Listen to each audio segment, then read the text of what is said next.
Noticia que hoy queremos analizar y entender mucho más. Se buscó un acuerdo hasta último minuto para ver si lograban elegir ese jefe de gobierno y no tener que convocar a nuevas elecciones, pero no se pudo. Miguel Benito, experto en asuntos internacionales, profesor además de la Universidad Sergio Arboleda, esta noche con nosotros. Bienvenida. Un placer, Paula, y como siempre un gusto. Bueno, le tengo una misión. Y es que nos explique de manera resumida, práctica y muy didáctica cómo es el tema de las elecciones en España, porque para los latinoamericanos es complicado entender. Tenemos un modelo mucho más directo y decimos, bueno, se convocaron elecciones el 20 de diciembre, ¿por qué es 26 de abril y todavía no hay jefe de gobierno? Porque el sistema lo que vota no vota el presidente de gobierno, no vota el jefe del Ejecutivo, lo que está votando es la composición de las cámaras. Especialmente, a efectos de la elección del presidente de gobierno, la cámara importante es el Congreso de los Diputados. Allí se escoge por listas, los partidos presentan una lista de candidatos y lo que se sabe es que el primero de la lista va a ser su candidato a presidente. Entonces, según los porcentajes que obtienen en el Congreso de los Diputados, tienen un número de representantes en esa Cámara. Quien tiene mayoría propone a su candidato. Si tú tienes mayoría absoluta, más de la mitad de los representantes, puedes hacerlo directamente. Es decir, se convoca, se hay la visita previa al rey, eso está institucionalizado, y ese candidato, esa cabeza de la lista, le dice: yo estoy en capacidad de ser presidente. ¿Por qué? Porque tengo la mayoría. Ya tengo una mayoría que me va a permitir en primera votación ser el presidente del gobierno. Bien. Si eso es así, el candidato va a hacer una sesión de investidura en la cual se propone como candidato a presidente, pide el apoyo de la Cámara y, como tiene mayoría de su propio partido, es elegido. Si no tiene mayoría de su propio partido, le toca entrar a negociar con otros partidos. Normalmente, la norma es que es el más votado, porque en España hasta el momento los más votados siempre están muy cerca de estar en una mayoría casi absoluta, llega a acuerdos tácticos con alguna otra fuerza en la cual cede algo.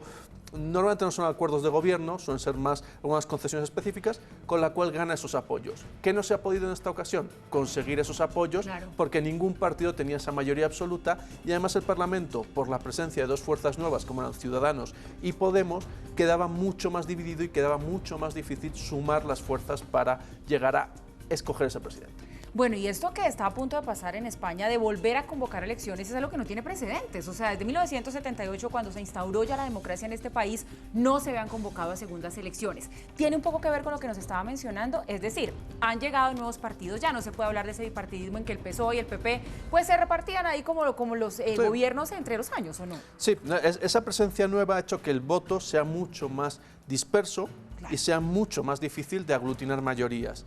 Además, en el proceso de negociación, precisamente estas nuevas fuerzas han tenido que intentar definir cuáles son sus espacios políticos y hacia qué podían abrirse y hacia qué podían oponerse, en su relación con esos dos grandes partidos tradicionales que siguen siendo las dos fuerzas mayoritarias, pero mucho más débiles. En ese sentido, sí ha permitido una reconfiguración de la situación del voto y del votante, que ahora tiene una panoplia más amplia de elecciones, y eso dispersa. Hay que ver cómo reacciona el votante a este periodo de 4 meses sin presidencia, a quién castiga y a quién responsabiliza por no haber sido capaces de formar gobierno. Pero Miguel, entonces, ¿qué va a pasar ahora? Ya lo que viene son nuevas elecciones, porque hoy, para tratar de salvar de verdad este tema de la elección del jefe de gobierno, pues también se propuso algo que se llamó el Pacto del Prado, pero no se llegó a ninguna conciliación. ¿Lo que viene son nuevas elecciones? En principio, si antes del próximo día 2, no hay ningún acuerdo, son próximas elecciones. El día 2, si no hay ningún acuerdo, a las 12 de la noche se da por disuelta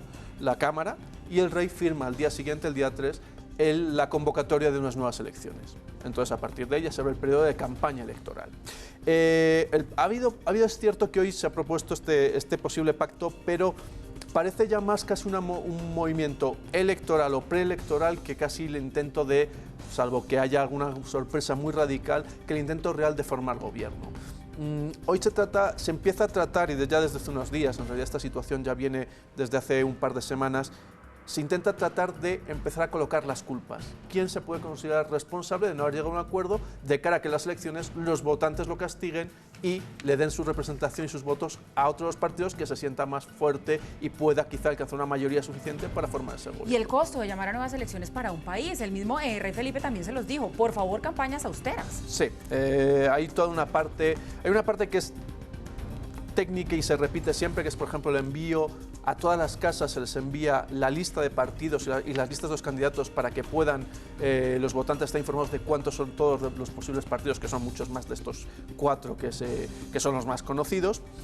Y hay otras partes que sí se va a intentar, creo que todos los partidos están en esa idea, reducir el gasto. Por ejemplo, la cartelería pública, etcétera, etcétera. Entonces, se va a intentar jugar con una campaña austera, incluso se ha propuesto que fuese una campaña acortada, de algún modo, de cara a intentar que no se note tanto eso, que además no estaba presupuestado. Sí. Porque claro, el presupuesto de la Nación sí estaba en las elecciones del 20 de diciembre, pero no estas. Pero no estaban estas, claro que sí. Mire, tengo aquí en mis manos una fotocopia, no sé si ustedes la van a poder ver muy bien, de la que será la portada de la ABC que sale mañana. El rey Felipe VI, cabizbajo y meditabundo, y con el titular que dice fracaso de la política espectáculo. ¿Está usted de acuerdo con ese titular? Bueno, es un titular que ya tiene un claro sesgo de intención.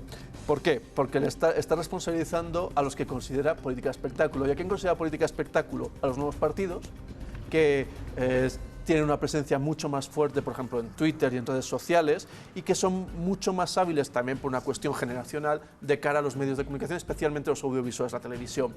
En ese sentido, está empezando a resituar, a decir que bueno, quizá los partidos tradicionales no eran tan malos después de todo y la nueva política no era tan buena después de todo, ¿no? Pero la ABC ahí está tomando ya una especie de posición y está empezando a trasladar culpas. A partir de ahora vamos a tener muchas columnas de opinión, muchos medios de comunicación y muchas encuestas intentando afianzar los intereses de cada uno de los distintos partidos.